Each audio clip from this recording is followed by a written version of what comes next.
for me as a aspiring feature film TV series director, hasn't yet done it. Done some commercials, but We're all talk. We, collectively. This is what the podcast is called. we're all talk. Yeah. That's quite good. Yeah, I know, right? I like that. I love this. It's cute. You think? Yeah, do it. I'm gonna cut around anyway, so it's not like people are focusing on how pretty we are. Can we do a sound check? Checking sound. I don't know if I can sit here though, because it's not my good side. Well, you're beautiful already, and I need all the help I can get, so I'm going to stay here.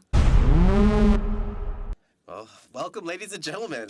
I'm Ryan. This is Shimmy. This is Demi. Demi, Demi. you're like Demi Moore. Demi Moore.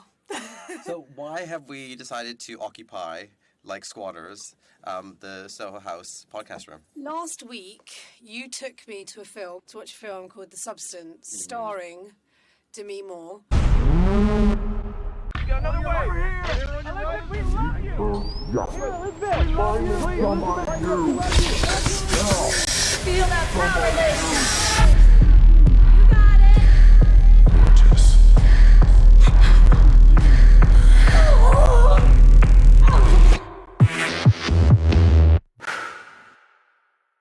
And I just didn't think that there was any... I was so charged after coming out the cinema. It was like the most amazing cinematic experience, and the story resonated with me so hard that, you know, the themes within it really resonate with me as a woman in her 40s. As a woman in her 40s. Just say it from your chest. 45, mid-40s, the themes within the film, which are feeling irrelevant when you get to a certain age and being pushed out of the entertainment industry. I work as a film director. There was a lot of things that I related to. I mean, some of the shots were like shot-by-shot remakes of your house. I really like had a lot of compassion for you. Well, you have a real love for this genre of film, which is body horror, and I really don't. Like, I am not a horror fan. Yeah. My brother made me watch David Cronenberg's The Fly when I was 7, and I was way too young to watch that film. Yeah. And because of that, it sort of stayed with me. I have some slight PTSD from these kind of films. But this film, The Substance... Girl, it is a gore fest. And to speak to your point about horror, like, horror is a genre that I've just been obsessed with since I was a kid. Like, I watched The Exorcist when I was 8, and I love it. I love that feeling of adrenaline. I love how sound and editing is used to create suspense. This film we knew was going to be, like, of a genre of the absurd and science fiction, but I didn't realize how much it was going to pay homage and respect some of the cult classics that have come before. So the references and intertextuality of the film. Yeah. And the films that they reference, like Requiem for a Dream. I remember I shuffled over to you and I was like, oh my God, Red, this is Requiem for a Dream. Yeah, like and then the art direction was quite The Shining. Yeah, very Stanley Kubrick. George A. Romero's Night of the Living Dead. RoboCop, even with the whole 80s architecture. He was so the director, Coralie Farragia. Yeah, that's not how I say it. But How do you say it? I don't know how to say it. Coralie Farragia. Farragia. Farge? We love you. We love you. You're amazing. She's used references and the intertextuality in that film so cleverly. She's taken the best moment. And she said when she was putting together the film, and the film has barely any dialogue. Yeah, which I thought was amazing because the storytelling was still... I spent a lot of my amazing. friendship with you watching you not say anything to anyone while they try to figure out how old you are. I'm still trying to figure out how old I am. Yeah, but just like, so this film opens up with a character who is in a timeless landscape that we are told is Hollywood. So you're not really sure whether or not, like... They actually filmed it in Cannes. Did they? Yeah. Oh, I didn't know that. Yeah, no, I was listening to some things. Yeah, I did by the some way, this is like a research. no spoiler review, is it? Yeah. Let's not spoil it. We don't want to spoil No, it. let's not spoil it. Let's just try to like give you a setup so when you go and watch it, you don't go in blind and you just keep going, what was that? Because that's just one of the things that annoyed us is that when we left, a lot of people were like, whoa, that's a lot. Like, it was just a bit too much. And it's like, actually, no, it is so deeply rooted in cinema, genre, and art direction that it's actually like a multi-layered film having so many different conversations at the same time. And it was, as well as being gory, it was also hilarious. And yet it was touching on some really quite serious themes, like the cult of youth, masquerade within the entertainment industry, loneliness, you know, childless women over the age of 40, love films, and TV series Do they? about women over 40 who don't yet have children. Yeah, and I feel like it also was Who a... might never have children. I don't think Elizabeth Sparkle had any intention of having children. Why do you keep talking about kids? I don't know. It's not me, it's my ovaries. Anyways, this film was about being skinny. So what I thought was really amazing was there was this like dialogue that was not happening between the two characters of Molly and Demi Moore, and I just kept Margaret. I keep thinking it's Molly. What's her name? Molly from Breakfast Club. What's the 16 Candles Molly? I don't know who that is. You know the one? No. Oh my god, the one who was like really famous during that like 80s, and she was like that sort of it girl for the indie film. Demi Molly Moore? Ringwald. Oh, okay. That's the Molly. Sorry, Margaret. Margaret Qualley. Yeah, Coeli. She's actually Andy McDowell's daughter. Andy McDowell. Yes, from Ghostbusters. Really? That's crazy to That's me. her daughter. That's amazing. Yeah, so she's been in Hollywood her whole life as well. Oh wow. Okay. Cool. Yeah. Yeah. And she plays. So we can say the premise of the film. Yeah. Go for it. Why don't you? I think you're good at Okay, so summarizing. So to set you up for the Substance, we meet a middle-aged woman who is working as a fitness She's about instructor. to hit 50, actually. Are you doing this for me? No, I'm just going to interject sometimes. Okay, Go cool. on, yeah. So she's about to hit 50. Okay, and so she is a fitness instructor, and her show is on a rapid decline. Kind of like a Jane Fonda type character. Yeah, and the way they set up her canon of work, and the way they try to tell you her age, and the way they try to show you that she's kind of sick of her own job, like it's just so beautifully done. But also, she has no identity without that work and that beauty and that admiration from the public. So she's become a caricature of herself. Also, it starts with her having a Hollywood star being implemented. Yeah, so the film opens on this. This Hollywood star moment is the closest I would say I'd ever seen to like Citizen Kane's like Snow Globe and like the whole idea of Rosebud. Like that was just genius because it's a full circle moment. You got to watch the whole film to understand it. But when you even see that intercut between like how they set up the star, look at the star, and then watch the star on the Walk of Fame road. There's a lot of metaphor in this film. Yeah, you basically lots of symbolism. Yeah, you understand. You've got to be on it. Yeah, you basically in the beginning you were like it doesn't snow in LA, and there's a scene where it's snowing on the Walk of Fame, and we're just like. I'm not sure about that. That's not real. When we realized we were not in a normal film. We were in a film where they were using different things metaphor. Metaphors like weather in order to understand changing time, and that's what you actually health. said while we were watching it. You were like, "No, it's a changing of time, Shimmy, the changing of seasons." And I was but like, I think... but it doesn't. But it doesn't snow in LA. Yeah, but also there's a snow globe with the whole like snow, falling in it. Globe, yeah. But then again, we might be just extracting meaning from something that like was just a moment where they're like, let's show. I think you know, and when I've been listening to a couple of interviews with Coralie Faragier, the director, who, by the way, is 48 herself. We love your work. And she's 48, and this is only her second feature film. Yeah. Which is like, for me as a aspiring feature film TV series director, hasn't yet done it, done some commercials, but... We'll all talk. The we, collectively, this is what the podcast is called. We're all talking. Yeah. That's quite good. Yeah, I know, right? I like that. Yeah, good. So let's bring it back, because I think we've lost our way. Should we talk about the role of men in the film? Oh my God, the role of men. Yeah.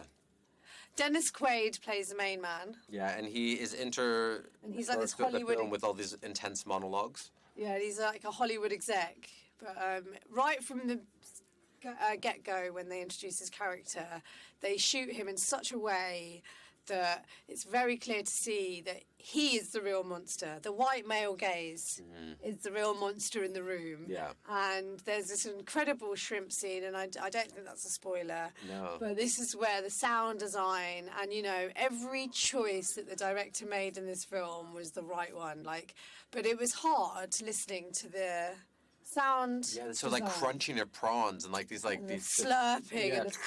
and and He's just like chewing. His hands are filthy, and it's just like flying disgusting. everywhere. And you have this sort of like this like the senior like old school ingenue. Like she was a big moment in her Hollywood career, and now she's sitting there just trying to figure out. Being if she's told going- by this pig, basically, that she's not relevant anymore. Have you ever had a moment like that in your life? I mean, yeah, like the film industry in London and, you know, around the world has really been, it's changing now a bit, but has always been really dominated by white men. I mean, like in dating, anything like that. Oh, in dating. You know when someone gives you the ick on a date, and you're just like, what? Like someone who like sucks their teeth, for example. Do you know what? Maybe I've internalized my self-rejection so much that I just stopped going on dates. You reject yourself. Well, this is one of the themes of the film as well.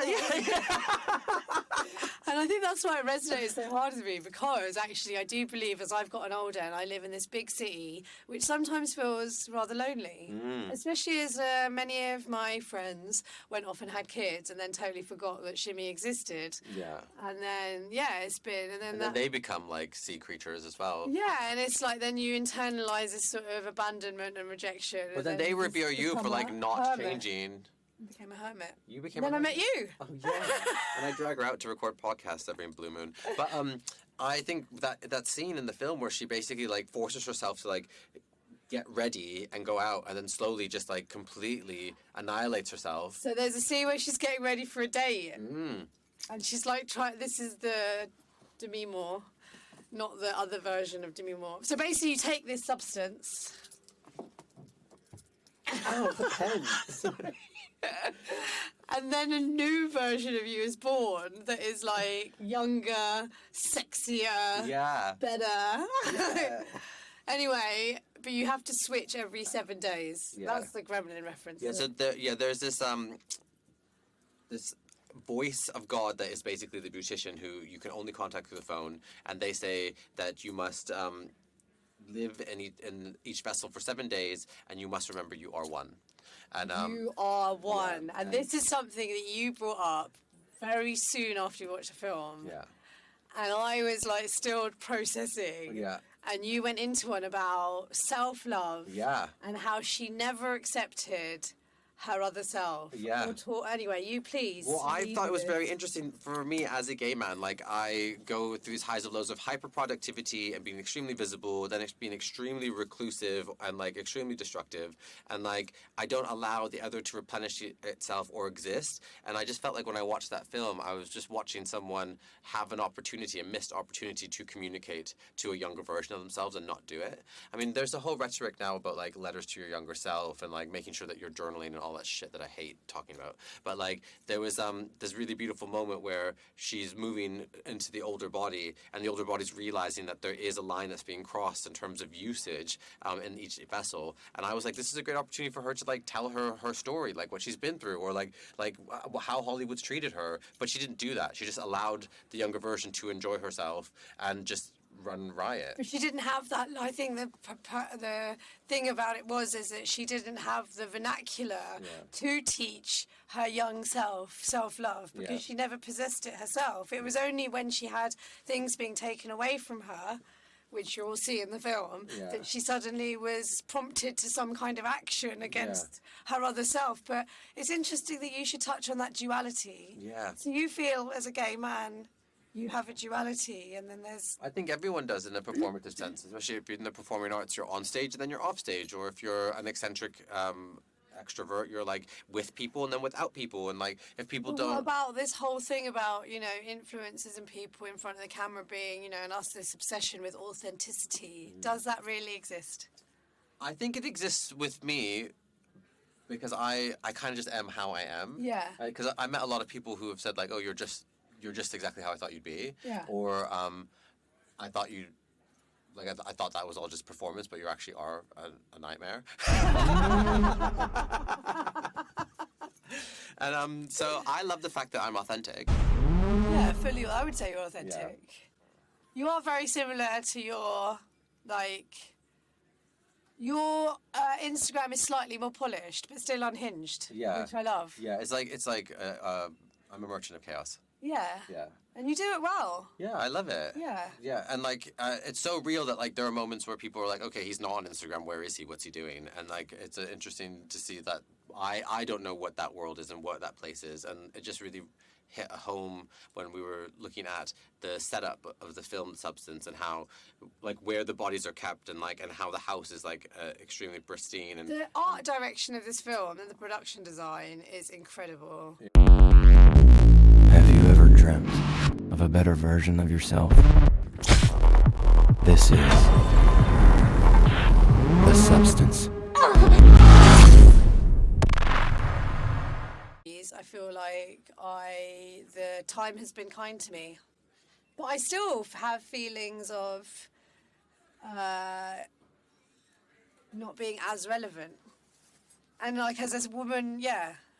So that brings us to our next subject, loneliness and glamour. Yeah, they go hand in hand for me. Do you think? Yeah.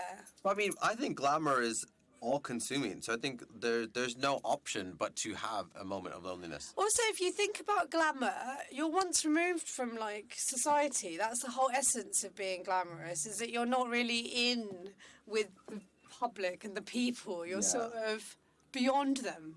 Yeah. So, and I'm definitely with the people. I'm Yeah. a people's person. Well, I think we identify like glamour as like this sort of ivory tower metaphor where like it's so unreachable, unattainable, and like only a certain few get to be there. But at the end of the day, no one can stay there.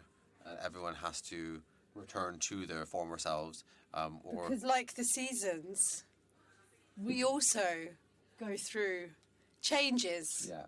Yeah. I haven't gone through any changes yet. Are you in the season? No, but you know what I mean? Like, Yeah. at 45, some women go through some I don't know what she huge means. hormonal changes. That's not hit me yet. Okay. Yeah. So you're like, I don't even have a grey hair, not on my head anyway. I have greys. Do you? Yeah, lots of greys. I don't have, I My literally, chest is so grey. I think I've found one in my hair. Yeah. And one somewhere else. I think that we, as people who are deceivingly young, Deceivingly. we need to realize that there are different things that we do to ourselves in order to keep ourselves young. For example, like I go to the doctor to get Botox, and like I go have like little like tweakments here and there. There's nothing wrong with I a dye my tweakment. hair. I get tattoos, like they're going out of style. I dress very like. Do you do that to hold on to your youth? Or No, because your body is a canvas? I don't really see myself within my body, so I just see myself as like dressing it and accessorizing Constantly it. disassociating. I understand.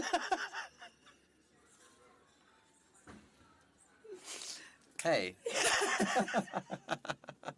I can understand why though. Yeah. Why? Life's hard. I mean, why would you disassociate when you look this hot? That's true. You do look hot. Mm. We both look hot. We're the most hottest, haters, most hottest. Hated people in the world. Yeah. We don't mind though. So why did we love this film so much? I love this film so much because actually, do you know what? You were always telling me what an icon Demi Moore is, and I never really saw it. What is And I your feel earliest terrible. Demi Moore fantasy? Ooh, not me. I'm getting Ghost. it. Really, mine was Disclosure. I saw her in Ghost, and I thought she's cheesy. My dad had And a, actually, the Coralie Farragier, the director of this film, We The love your work. Substance, she said that she thought that Demi was a bit self-conscious, was a bit airs and graces, didn't feel like she would like want to jump onto this role. I think that Demi Moore might actually win an Oscar for this. I think she should for sure. Yeah. I do feel she's like worthy. Demi Moore was the first Hollywood actress that we sexualized and then started to compare to younger people. So like it was Demi and Jennifer Aniston, Demi and Pamela Anderson, and like Demi and like She's 62 as we speak. yeah. Demi Moore is 62. 62 years When old. she was doing that film, so it's been going on for 5 years in the making, she would have been 56. 7. Would you ever do a role like this? I think it's the most incredible role, and I think she did it so well. The way that she sung with her eyes. She was just brilliant. Yeah. I literally think, I don't want to give anything away, but she was outstanding. I just like the way And she just possessed that role so fully. Yeah, She owned it. Yeah. And it wasn't an easy role. I mean, some of the stuff she had to do, It was insane. it's insane. And I then felt like I I was watching a chaotic tornado of horror, comedy, beauty, drama, and at some points even a thriller. I think actually it was the comedy aspect of it that really the story itself and the comedy and the way it was told and the comedy aspect. I really loved that. It really resonated with me. That's what kept me engaged. Yeah, The Bodyguard though was a lot. Like I remember It was a watching lot. films like Videodrome by David Cronenberg and The Fly, and even some of the 80s horror genre where it was all about the body being mutilated and and sort of demonic possessions of the body. It was harrowing to watch. Also, like, you are so queasy. Squeamish. and I'm so squeamish. Yeah, you were streaking in the cinema. But I think that if I hadn't, I was saying to my Airbnb, I was saying if I wasn't there with you and I was in a different mood, the gore may have sent me over the edge. But because I was with you and I could sort of hide in your armpit, which I did on a few occasions. Yeah, did you? Yeah, I couldn't look at some of it. Yeah. But I was going to say that what's really interesting is even though I'm not a fan of body horror genre, I am a massive fan of this film. Yeah. And like, I wouldn't, even if you're sensitive to gore, even if you're sensitive to sound design, if you want to, the true essence of cinema is being taken to a completely new place that's alien to your everyday life and go on a journey for however long, 2 hours. It's 2 hours, 20 minutes. Is it? I think that would be my only criticism. It was a little bit too long, but apart from but I think she needed to get that really hammer that message home. We get you. We won't do it. But I think that's Coralie, the director, was feeling. We love your work. She was feeling this like rejection from the industry herself as a director. Yeah. That she'd started feeling irrelevant, and she said all throughout the years of her being a woman and a child, her body has always been in question, and she just really wanted to. And I thought that her process in making this was really inspiring as well, in that she started with pictures and references, and that's really clear, I think. In the way it's come together. I mean, the film But is it's very extremely clever. inspired and also extremely diligent when it comes to respecting the auteur filmmakers that came before it. Like, never once I felt like we were watching a copy or a simulation of another film. No. I felt like she was literally like almost operatically celebrating the different genres and then adding to it with a lot more originality. I love that, operatically adding to it. Yeah. Absolutely. Yeah. It was a symphony It was insane. of amazing references. Yeah. Absolutely. Like, there are some things in the film where I was like, even with some of like the lines on the walls, like, were similar to some of the things that like they were engaging in, and like the colorways, and the film is actually bookended. So Every moment has been very mindfully constructed. yeah. She did her job as a director, and she did it well, very, very well. And anyone who's watching who is a director, you've got to go watch this film. So what is your like key takeaway from this film as a 47-year-old woman? I think I love stories that feature women in the industry who are of a certain age, who are feeling a certain way. Previous to this, there's a TV series by Mike White, I think it's called Enlightened, and it stars Laura Dern. It actually came out in 2016, but again, it's like this fading relevancy within an industry because of age, and that's the only reason. Like, it's like people think, and then you internalize this rejection and this feeling irrelevant, and it's really tricky. And I think things are looking at that and exploring that in storytelling are very interesting to me. And things that do it in because it's so dark in some ways. Yeah. The women are just thrown on this pile of irrelevancy after 40s. I just think that any text that is done and exploring that well is something I want to watch. So I learned that the middle-aged woman is coming for our jobs.